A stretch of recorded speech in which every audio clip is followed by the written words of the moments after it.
I saw this live actually when she said this, Germaine Greer, in an amazing lecture you can find online about Shakespeare's wife, a book that she wrote. Anyway, the quote is, "If you insist Shakespeare's plays were written by academics, you haven't read any plays written by academics." I don't believe that she meant this to be quite the derisive joke it sounds like. I think what she meant is that academics do write plays, but they're very unlike Shakespeare's plays, and presumably they're just as valid. They're just usually attended by other academics and therefore understood by other academics, which is fine and dandy. To continue, I saw a graph the other day. It was a breakdown of the American electorate into working class and college educated. So it wasn't working class and non-working class. It wasn't working class and white collar. It was working class and college educated. This was the divide on this graph. This was the distinction, the separation. No more nuanced than people of color and white, men and women. They like to do that. I then wondered how many speakers, podcasters, just expressors of thought I had heard during my regular grazings in the multiple places I go to here, that I might go to hear the working class, non-educated, college-educated. My brother watches YouTubers who do huge machinery fixes using massive lathes, etc., with lots of carpentry and woodwork, boat building and things like that. One in particular is from Australia. It's called Cutting Edge Engineering.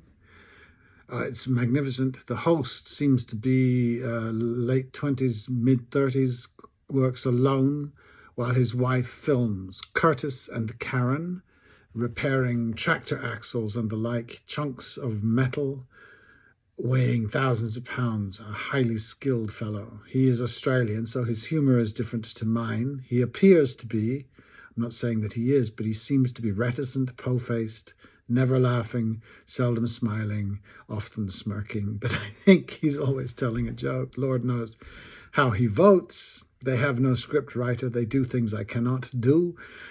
With this machinery, the YouTubes seem to be a hobby, perhaps with the desire to perform. I'm sure it ups his income somewhat, but that doesn't seem to be the obsession. He's got all the work he can handle anyway, and it is well paid.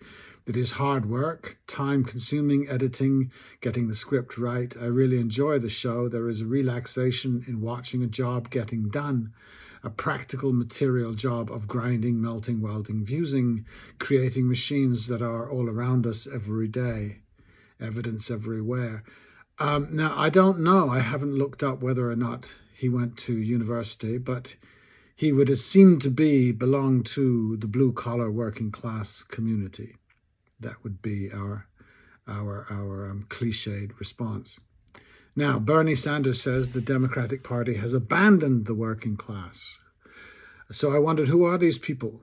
Apparently, the graph says they are 55% of the voters, the non-college graduates, who seem to be considered by the college graduates to be not quite really people.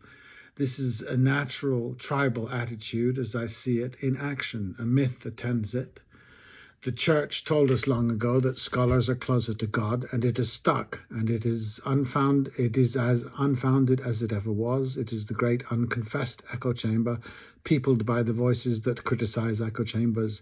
It is, in short, irrational as religion, as blinding and as accepted, and rings many of the same psychological bells as racism, and has been part of our way for thousands of years. Variously slaves and European peasants have occupied the position in our imaginations. I'm pretty sure the only place where I can be guaranteed to hear the thoughts of people not groomed by four-year degrees is, so far, discussions among hip-hop creators. In other words, there's a series of them on YouTube, and they're remarkable, because they're discussing what they make, just as our Australian friend is discussing what he makes, they're discussing what they make, and it involves a language that is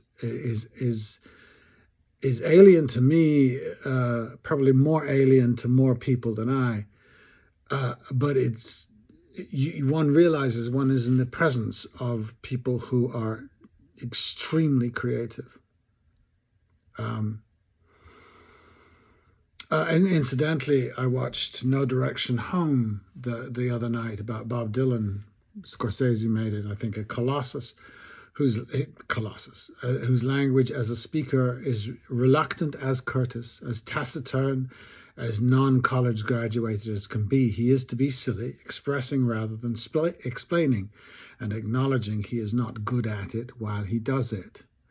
Tupac Shakur, Bob Marley, Marshall Mathers, Eminem, Jay-Z, Eldridge Cleaver, Malcolm X, Sean O'Casey, and the coiner of the phrase working class hero, John Lennon, all working class by the non-college educated definition. Just a personal list of non-college educated influences on my life. Suddenly I find, I just looked him up, assuming Baldwin went to college, James, but he didn't. High school too. Oh my, all my influences. I don't think my point that anyone would call this a list of working class heroes or otherwise, just not college educated and, by the by, massive poets. The language that I hear on television and podcast is not theirs. It is a language that I listen to, that I've grown up on. What language am I missing when Mehdi Hasan says, yes, we should blame the electorate for Donald Trump? To whom has he spoken? Does he only hear people who talk like him? It is a language issue and can only be clarified, judging by my experience, by deciding that what anyone says has merit and meaning because they are always as complicated as I. That Niall Ferguson is as inarticulate as any peasant when you realize he is lying articulately, or worse, is articulate with no awareness that he is lying. Lying, after all, is selling. I have my language. I think it is quite normal. It sounds normal to me for a non-college educated person who has worked in this working class sense most of the time. My big money has been made pretending to be a myriad of other people. This has led me into Shakespeare, an artist almost destroyed by universities who teaches so much to us that we realize we already knew it after he said it. Most of my circle do not understand my language. Their education has not clarified my stuff to them.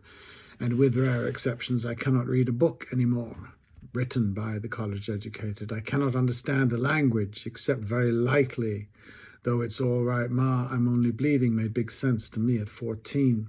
So perhaps the upset and confused of the Majority Report, MSNBC, the New York Times, the Wall Street Journal, the Financial Times, the self-christened good and great of our day might want to admit failure. It's not a huge one. Thou shalt not be judged, though thou judgest mightily and often, but reserve a qualm, a misgiving, a paltry suspicion that you might, on some very essential points, be wrong, Mehdi Hasan, and that the pantheon of right might not be just what you think it is. You, Mehdi, never proved to me, and neither did she, that Kamala Harris was any more than not him. Misogyny won't fly. I voted for a woman. I know a dozen black women better at it than she, and she smiled her way through her justification of genocide. None of this means anything really unless one wants to think it. The status quo is what it is. Why Democrats lost the election will be talked to death, and all of it will be meaningless prattle of college educated, because that particular indoctrination has such chasms of darkness left for its believers. All they can come up with is the Hasan notion. We let the stupid vote and paid the price. And if you are looking for evidence of fascism, that be it right there. It's okay. Call it a war, that is what it is. But be careful who you assume your allies are. Kamala and Joe were not misunderstood when they belched their ignorance on Palestine, assuming we all shared those values.